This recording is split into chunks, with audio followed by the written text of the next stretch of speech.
Hey guys, Shah here, and welcome back to my Dungeoneering guide. Today we are heading to the shores of Tol Dagor to go over how to effectively pull the beach section of this dungeon. Thank you, Levon Wilson, for asking me to cover this area because it's often overlooked.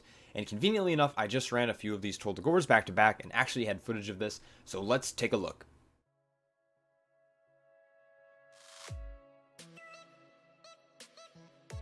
Before diving right in, I do want to cover a few things about this area of Tol Dagor. First things first, why is this area pulled? First and foremost, the beach contains a large portion of trash while also being some of the easiest trash in the dungeon.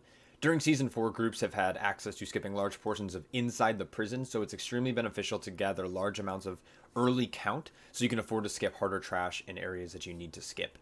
Second, I want to talk about the misconception of this being extremely easy. It is by no means easy to pull off, so do not use this as a justification to pull the entire beach in one pull. This is the most common reasons why pugs will wipe. The reason you may see pulls like this done in the higher bracket of live keys or in the MDI is because the comp is catered to allowing the tank to have infinite kiting as necessary. As a tank, we don't always have a composition to effectively pull. And with that being said, let's walk through this video here. Personally, I like to split this up into three-ish pulls. The first pull we're going to be looking at is going to have these 3 crocs, 5 crabs, and this is going to be the hardest pull of the 3 clusters that we're going to be looking at. But as this pull begins to die, you can chain into another pull which will contain 1 croc and 5 more crabs, and then once this pull is slowly starting to die off, then you can pull the last group, and the final will have 2 crocs and 5 crabs, again, along with tagging the parasites as they patrol back into the boss's area. All of this damage during this part of the dungeon is going to be physical, so focusing on your iron for uptime or any other type of mitigation you have as a tank is going to be the largest contributor to the success and your survivability of these pulls. 2 things you need to keep in mind and look out for would be the squeeze ability from the crabs. This is going to be an ability that will root the player it's targeting. It won't always target the tank, so melee will sometimes get targeted by this. So both any healer that's going to be in melee or any of your melee DPS and ranged DPS if they are in melee for any reason, if they're using Blood of the Enemy or things like that. The big thing about this squeeze cast is that it can be outranged. And if it does happen to go off on you and it roots you, you'll want to stun it or you'll want to knock it back or somehow move it from keeping you in place. This often can be a really horrible ability to deal with because of other affixes. So things like Sanguine, this is going to be a really rough ability that goes off, or Volcanic. Anything that's going to have any kind of ground effect that's going to cause damage or cause any kind of issues is going to be rather interesting here. So typically this can just be outranged, so simply just continue kiting as you pull these. And then the other thing you need to watch out for is the Croclists do put a stacking debuff on typically the tank, as long as the tank is aggro, which reduces your overall maximum health. Typically you can survive high stacks of this if you are maintaining healthy stacks of Iron Fur, but it's best you just kite between 4 and 6 stacks, and that's when you're going to be looking to drop. I will talk about in the pulls how you're going to be using your toolkit, but let's dive into the breakdown of this pull. So before breaking down the exact pull that I'm going to be doing, I want to show you guys exactly the groups and how they're clustered.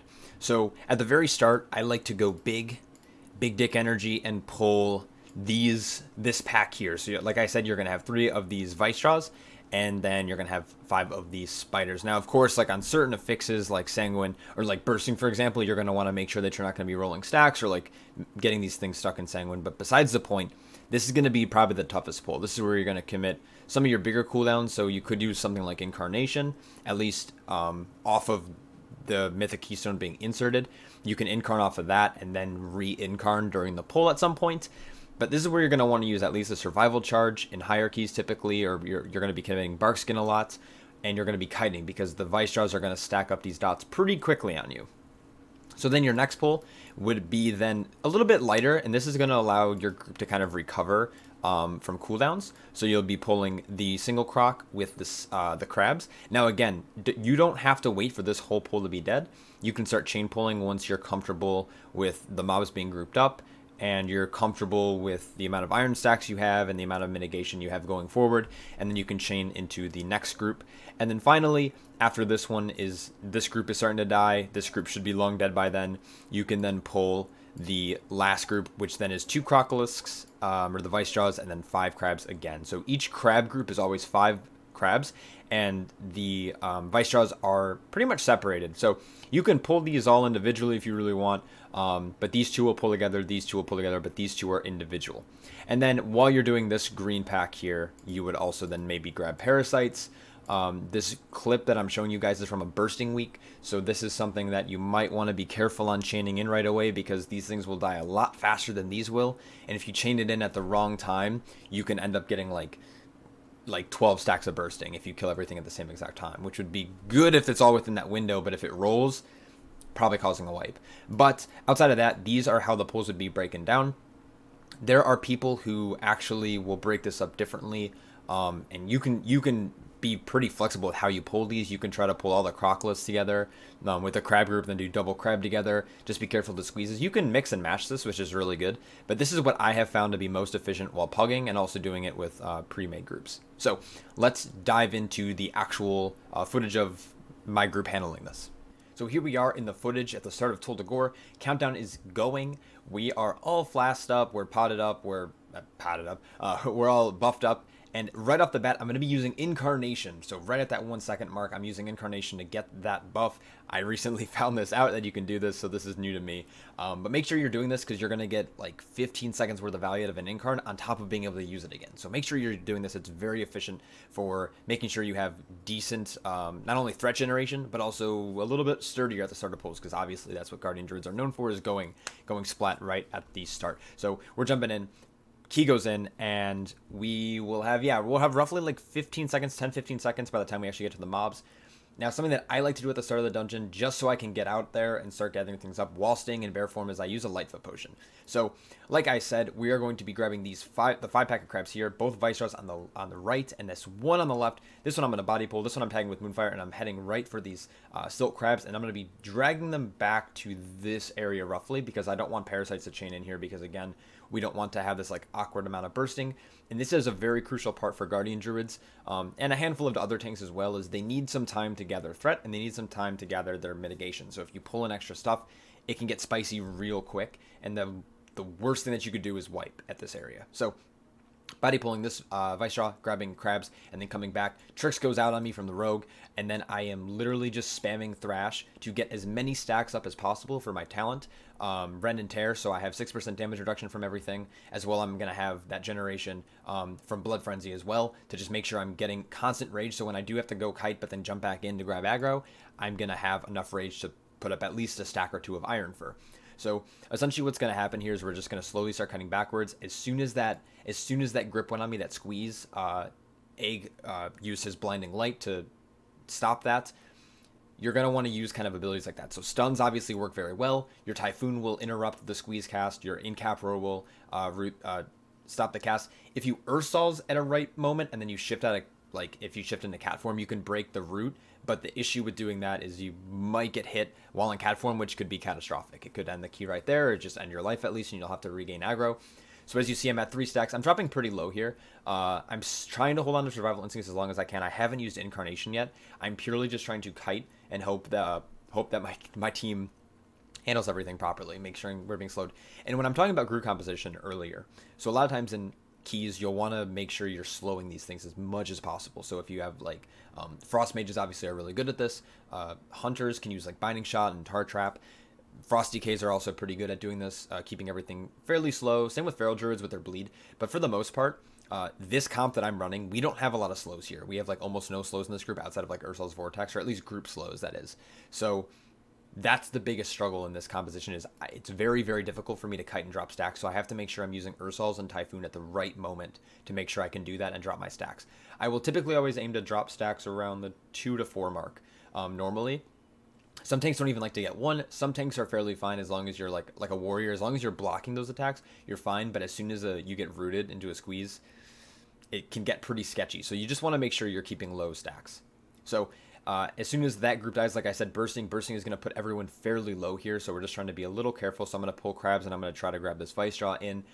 And then this is when I'm using, I use 2 Survival Instincts here. I have one up now, and I had one up a little bit earlier in the last pull.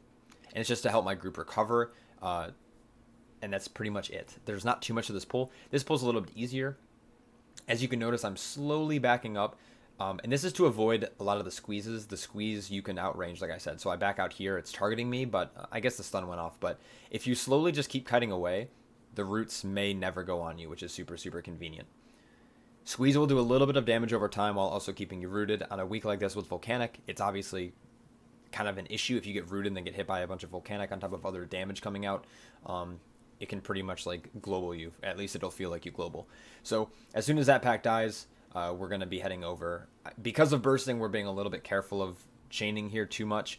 The recovery is a little bit slower than you'd like to see, obviously, but we're going to keep the momentum going mainly for our Shadow Priest. This Parasite pack is here. I could have grabbed it there, but I was just a little bit nervous without having any survival instincts. So I'm going to let it pat away and then pat back, and we'll grab it eventually once it's over here. So the root did go off there. I didn't really need to use anything there. I could have, because I'm at 5 stacks. I could have used In-Cap Roar, something that could have done a little bit better. But with a Typhoon and an Ursul's Vortex, I'm kiting. And then I'm pooling this Rage, so when I do have to go back in maybe to grab aggro or start doing damage again, I'm going to double Iron Fur there, get back in there and start applying my, make sure my Thrashes are staying at 3 stacks. So for a Guardianger, that's very important. Make sure that everything's keeping its 3 stacks, and make sure you're keeping up Iron Fur, and when you do start kiting, start pooling that. Don't go back in right away, make sure your stacks drop as well. And I totally lied, the Parasite pack just started patted away again, so I guess we're going to wait for it to come back over. But that's pretty much you'll handle the beach. Don't get hot-headed, this trash can be handled very well, and it sometimes won't do a lot of damage until you make that mistake of getting rooted at the wrong time, and then everything can go to shit. So having classes that can slow, if you are a DPS class that can keep things slowed at least often, more often than not, make sure you're doing that for the tank, because this all comes down to the tank. The squeezes aren't going to do a whole lot of damage to players if they do get caught. I mean, it'll do a good amount depending on fortified or not. But if the tank gets caught in a squeeze and those with the Vice Draws on them, it can easily go to shit. So that's the breakdown of how to do the Beach of Tol Dagor. I hope this was semi-insightful. I know it's the end of the expansion, and obviously things are starting to wrap up here. But thank you for giving me this suggestion, and I hope anyone else who views this video, it's helpful as well. I wish you guys the best of luck the rest of the season. I do have some more videos coming out. If you have any suggestions, obviously let me know. If you like this content, please leave me a like down below as well, so I know that this is content that I can keep doing. I did just get beta. I got beta last week. This is push week now, so I haven't been able to put too much time into it, but that's where I've been, if I've been a little silent. So hopefully the next upcoming weeks, I'm going to start getting some footage out for you guys. I've been playing around with Guardianger on the beta, and it's looking good. It's looking fun.